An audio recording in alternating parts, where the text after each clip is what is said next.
iyo qoraal ka soo baxay xafiiska madaxweynihii hore dowladda federaalka ah marka waan akhrinayaa war-saxaafadeedka golaha midowga musharaxiinta wuxuu qayb ka ahaa wadahadal u dhaxeeya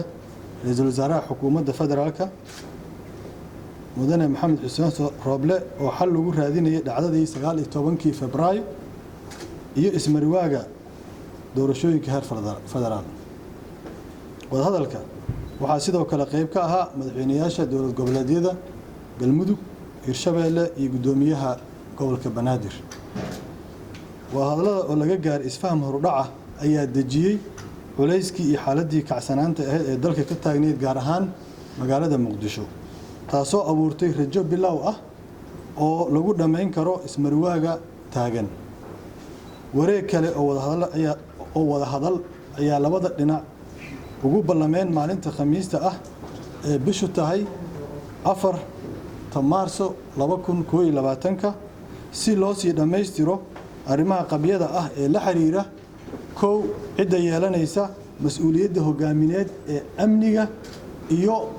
arrimaha doorashooyinka maadaama uu muddaxileedkii hay'adaha dastuuriga ee dalka uu dhammaaday kaalinta midowga musharaxiinta ay ku leeyihiin wadahadallada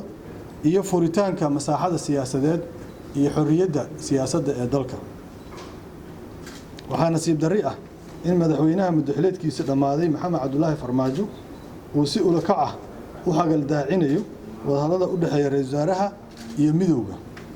kadib markii uu isla maalintii shirka loogu ballansanaa ku dhawaaqay shir uusan sharciyad u lahayn isugu yeeridiisa kaasoo uu ku doonayay inuu ku carqaladeeyo wadahadallada u dhaxeeya ra'iisul wasaaraha iyo midowga murashaxiinta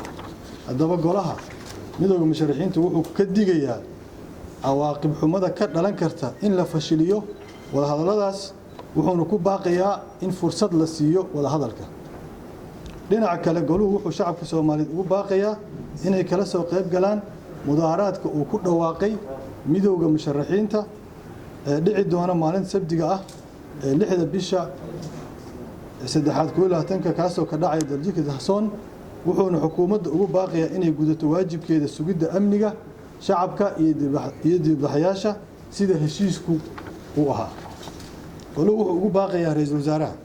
madaxweynayaasha dowlad goboleedyada iyo beesha caalamkaba in aysan qayb ka noqonin tallaabooyinka guracan ee uu madaxweynaha xilkiisa dhammaaday